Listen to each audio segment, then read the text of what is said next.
Quesnel, British Columbia, 1999, the brutal murder of 16-year-old Deena Lynn Braem scars this small town. Lonnie Landrud claims he saw her killed near Sugarloaf Park, a short walk from the Grove on English Avenue, her last known stop. His story, laced with grudges against the alleged killers and his constant presence at the Grove, falls apart under scrutiny. Join us as we unravel his lies and uncover the truth behind Deena's unsolved murder. On September 25, 1999, 16-year-old Deena Braem disappeared from English Avenue in Quesnel, British Columbia. Lonnie Landrud's inconsistent story, connected to his frequent visits to the Grove, a notorious hangout for drug dealers and criminals, and personal grudges against alleged suspects, has clouded her murder case with deception. To uncover the truth, we'll start by examining an original news article from the time of her disappearance, detailing her final hours to shed light on what truly happened. Deena Lynn Braem, age 16, of Quesnel, BC, was last seen alive on September 25, 1999 at approximately 4 a.m. and was later reported as a missing person to the Quesnel detachment of the RCMP. Deena, sadly enough, was only 2 days away from turning 17 years old when she was last seen. Early in the investigation, it was felt Deena's disappearance was the result of foul play. On December 10, 1999, human remains were located near Pinnacles Park, located a short distance west from the city of Quesnel. The subsequent autopsy proved that indeed the remains were those of Deena Braem and confirmed she had been murdered.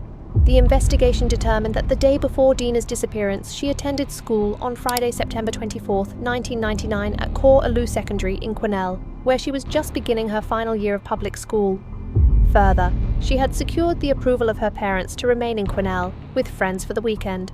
The purpose was to celebrate her pending 17th birthday.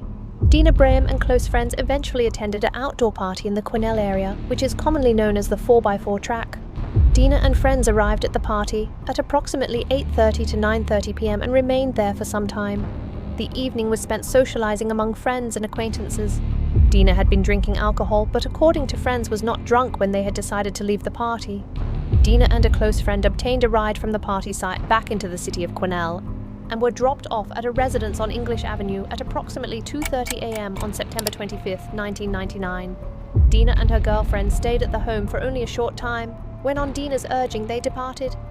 The Grove, also called Coconut Grove or Brotherson Cabins, was a notorious trouble spot on English Avenue, one of only 2 addresses on the street.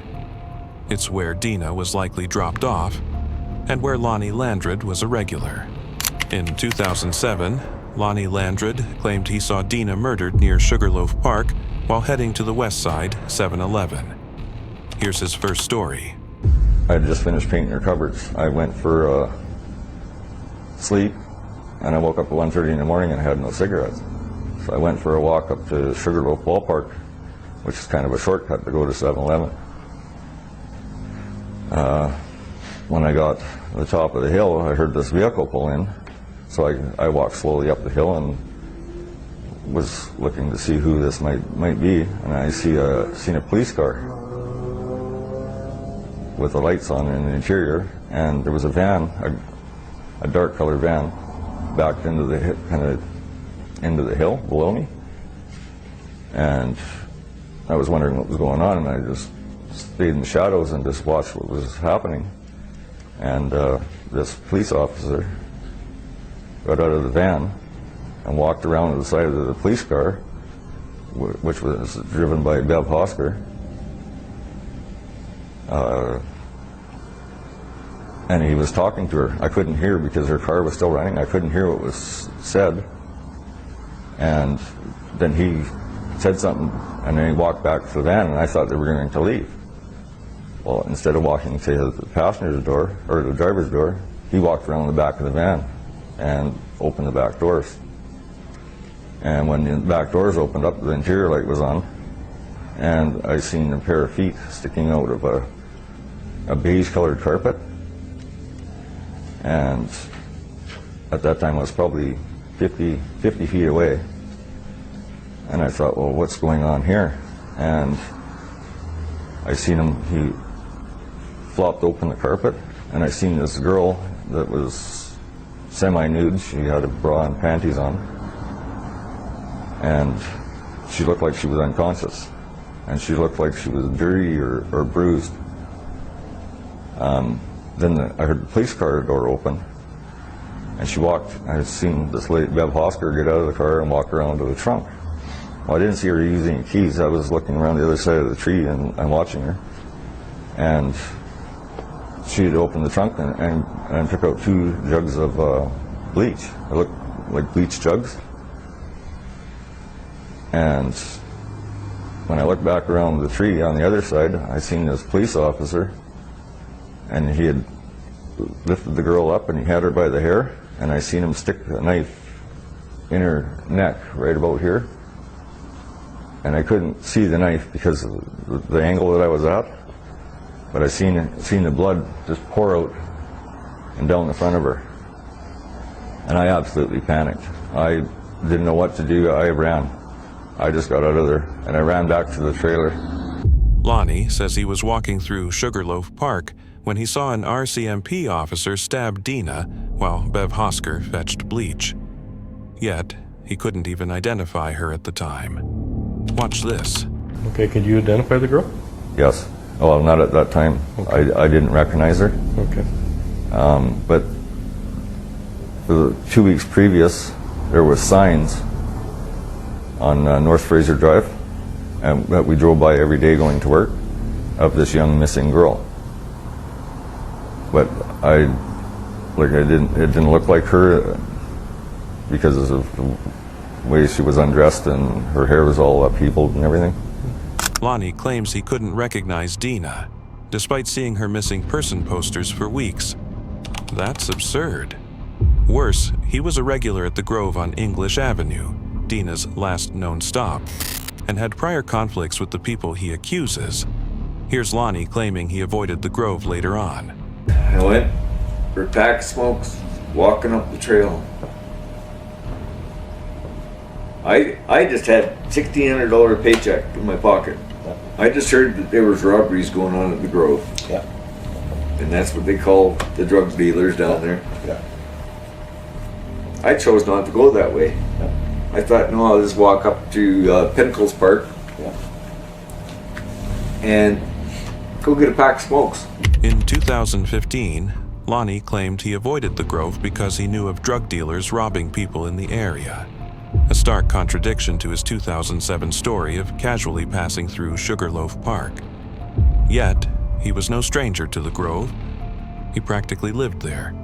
Listen to him recount his deep ties to this troubled place. Because I knew the rest of the story, but I knew the beginning of the story when I was going out with a girl named Sonia McCrae, and she lived in Brothersworth Cabins, and I was only 17, 18 years old, living on the street, and I was sleeping with her. Lonnie was dating Sonia McCrae. She was living at the Grove. This next clip uncovers his deep ties to this dangerous location. I told her, I said, don't bring my name up. I'll slit your throat. Yeah. It was 3 weeks later that I walked into this murder, and the only reason I went that way is that there was people running around Brothers and Gavins behind JD Meats. They call it the Grove now. It's a drug trade place. Yeah. And they had these cops' guns that they stole off these cops, and they were robbing people. Well, I just got paid. I went for a walk one night, and I seen them kill Deena Lynn Braem. Seen who? Lonnie's deep ties to the Grove are undeniable. In the same interview, he spins a wild story about prior conflicts with the 3 people he accuses of killing Deena. Listen to him recount his conflicts with Bev Hosker, Paul Collister, and Collister's informant. I seen Collister get out of the van, and I had known Paul Collister because of the threat that I give his paid informant. Yeah.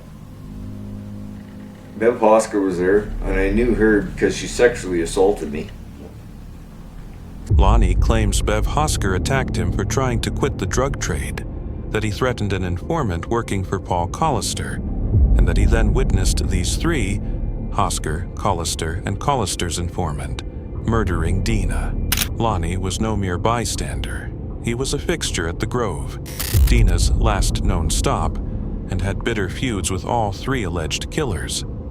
This so-called chance witnessing of a murder reeks of pure fantasy. Lonnie Landrud's story doesn't hold up. His 2015 claim of avoiding the Grove clashes with his 2007 tale of passing through Sugarloaf Park and his admitted regular presence at English Avenue, Deena's last stop. His wild claims, Bev Hosker attacking him, threatening Paul Collister's informant, and witnessing three people murdering Deena fall apart under scrutiny. Take Hosker. Records show she retired from the RCMP in 1998, a full year before Deena's murder. That alone rules her out. Then there's his tale of a 9-kilometer escape through 3 swamps. Pure fantasy. But that wild escape story, we'll dive into it in the next video. For now, Lonnie's deep ties to the Grove and his convenient grudges with the supposed killers point to fabrication, not truth. Deena Braem's murder demands justice, but Lonnie Landrud's tangle of lies, shifting from passing through Sugarloaf Park to avoiding the Grove, spinning tales of grudges with the alleged killers, leads nowhere. He wasn't just passing through. He was rooted at the Grove, Deena's last known stop, and had deep conflicts with all three people he accuses of her murder. What are the odds Lonnie clashed with these individuals and then just stumbled upon a murder? Deena deserves truth, not fiction. Ask questions, seek justice for Deena, and help us uncover the facts.